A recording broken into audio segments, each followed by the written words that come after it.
Welcome back. Ngayon po ay nandito ngayon tayo sa labas at tayo ay pupunta sa Loyahan.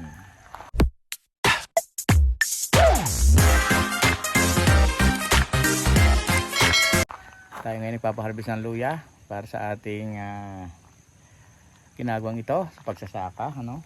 So nakakatuwa, ito yung part na nakakatuwa naman dahil nga magka-harvest na tayo sa kabila ng paghihirap natin. Matagal na pinaghintay natin, 11 months. So i-harvest na natin yung ating mga tanim na luya. So samahan nyo ko at ating puntahan ang Loyahan. Yan, dahil na-injured nga tayo, hindi tayo nakasama doon sa kabila. Kaya dito na tayo sa isang tanim tayo pupunta. Dito, ginagamasan muna nila. Ito natin mga nagpukay.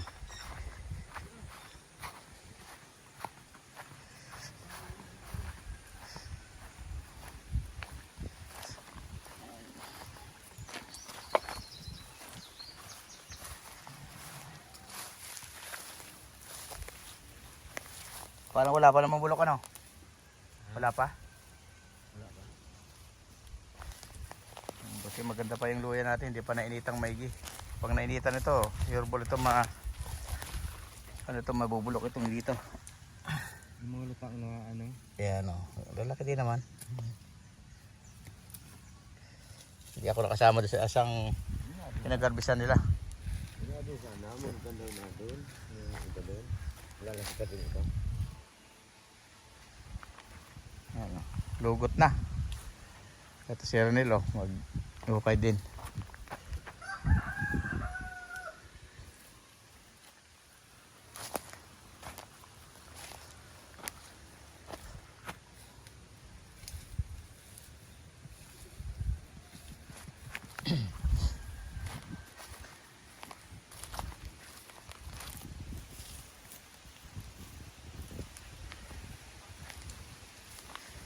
Mas marami sa kabila, ano?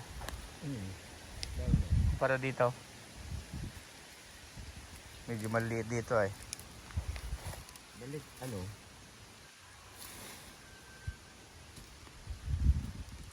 Balik pa namin ito. Ha? Balik sa pananim.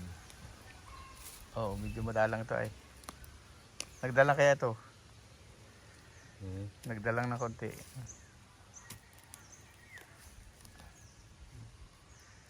Maganda naman, no? Parang kung lutang ang luya, oh. Nalutang talaga yung pagka tumatagal, nalutang siya. Lalaki, oh. Ito malaki. Ito magkahalo na yung Hawaii at tinagbak eh. Ito, yun ang talagang katangian ng luya. Talagang pag habang tumatagal yan, lumulutang siya. Kaya pansin mo, lahat nakalutang, oh. Yan. Nandun pa. Luwang pa to. Kaya kagandahan dito, pwede magtanim ng nyog, saging, ibang mga prutas. Ayan. Minsan lalim mga luya. Intercropping. Ano. Ayan. Ito naman tayo dito.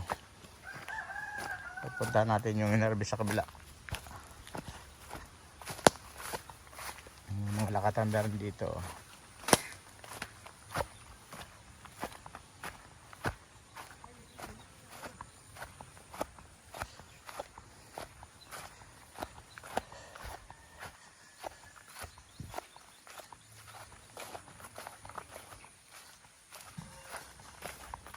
Hindi tayo masyadong makagala kasi naputol yung buto ko dito sa braso. Ay baka madulas na naman. May tukod kaya hindi tayo umalis. Ito lang muna tayo sa paligid ng bahay.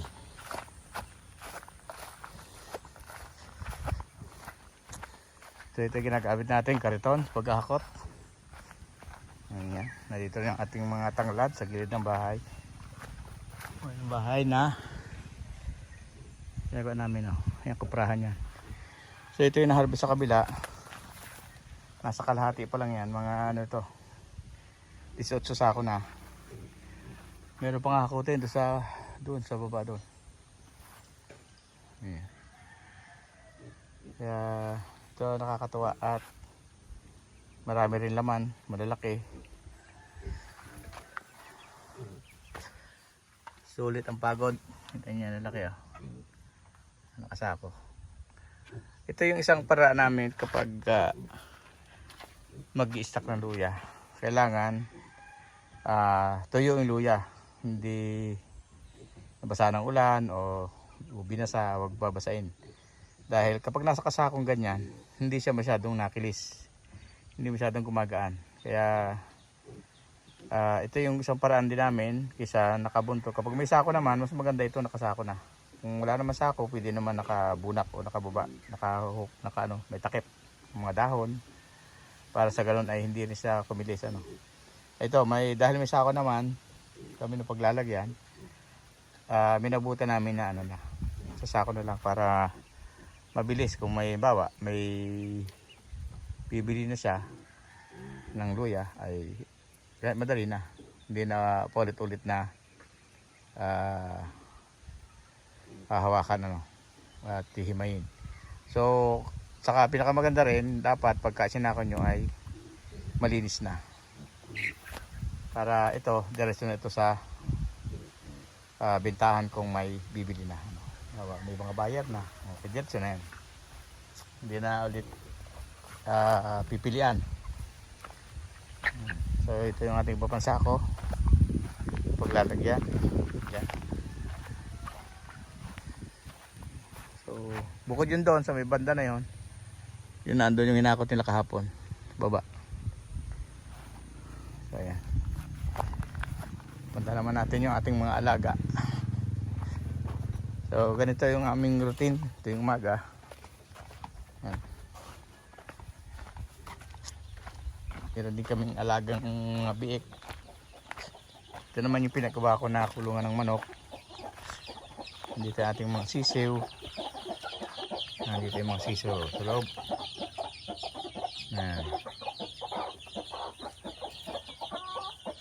So madami, yan pa sa tangkal.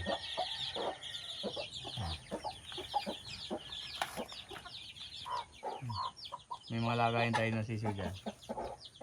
Loob yan. Then yung tandang natin, yan. Nainahing. Yan. So dito naman yung gala. Pinakawalan natin kasi tag-araw na, may init na, kasi pag tag-ulan nagkakasipon yung mga manok. Kaya hindi natin pinapakawalan pagkatag-ulan, dahil sisiponin lang sila hanggang sa mababawasan yung ating mga alaga. Dahil pagka nagkasipon ng malalayan, hindi na makarecover. Punta naman natin iba pa nating mga alaga.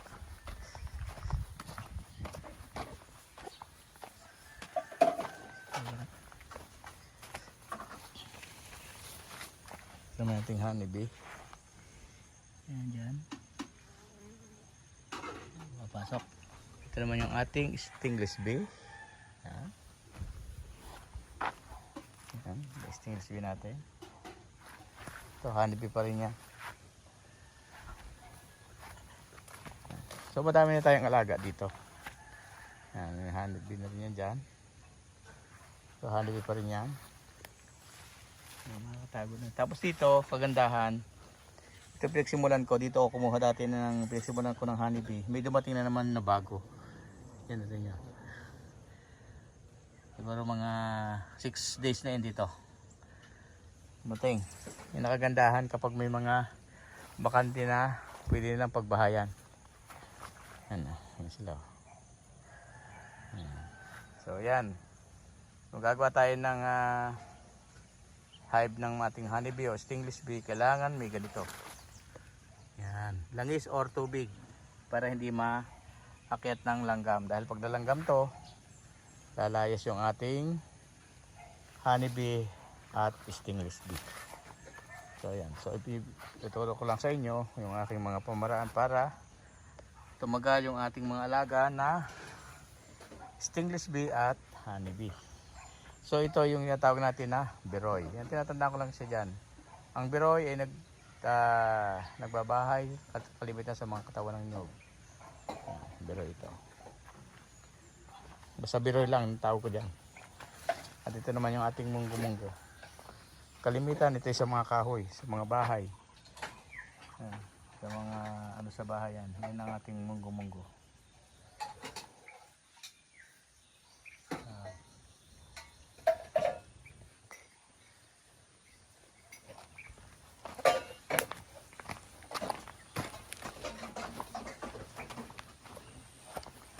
Dito naman siyempre yung ating alaga na tilapia. Dahil mahilig tayo mag-alaga ng mga tilapia, mga isda, yan sa fish pond, sa concrete pond, nandito sila. Ayan yung may mga maliliit pa tayo dyan. May mga anak na rin yan dyan. So, yan ang tubig. Kaya, yung kulay ng tubig, hindi natin mapapansin yung isda. Ayan, bigyan natin ng floating feeds. Ayan ating isda. Ayan. Yan naman yan. Oh. Lalaki. Yan naman yung mga anak nila. Yan. Pati na. Kasi niligyan ko sila ng division. Kasi pagka nagutom yan, may possibility na kainin nila yung mga anak nila.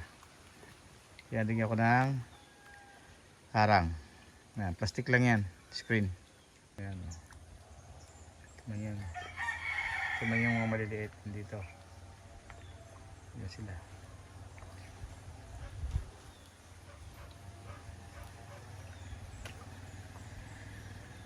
Yan, nakikita niyo sila. Yan o, yung maliliit na yan.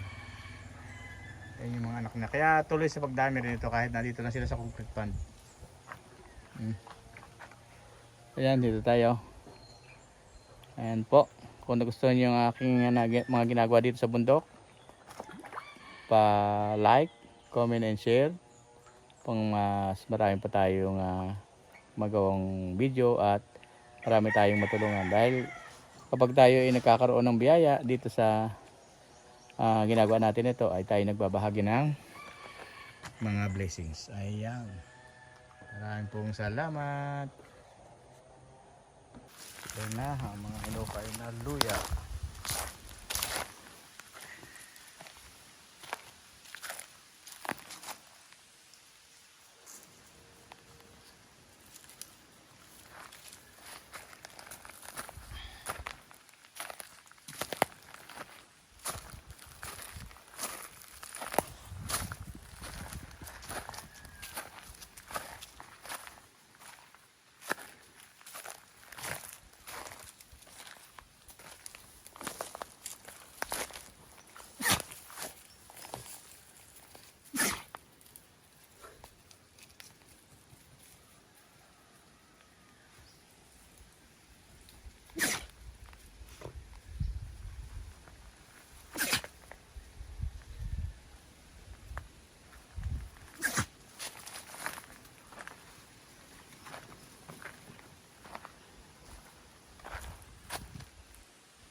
Ito ang guya.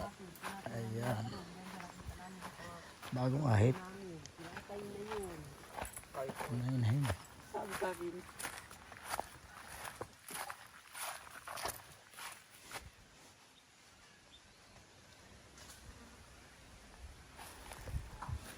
Ito po yung ating na-harvest na luya. Ayan o. Ayan. So ito yung ating luya at nakasako na. May hinuhukay pa rin doon. May na-harvest pa. Pero ito yung pinakita ko lang sa inyo. So yung dami nito na sako, siguro ito ay aabutin ng mahigit 2 tulinada. Ito po. Punta natin. Yan, dahil marami ang ating luya dito. Sana tumaas naman ang presyo. Kaya ngayon mataas ang petrolyo. Kaya inihiling din namin na sana tumaas din yung presyo ng luya. Dahil dito sa amin ay 40 pesos pa lamang.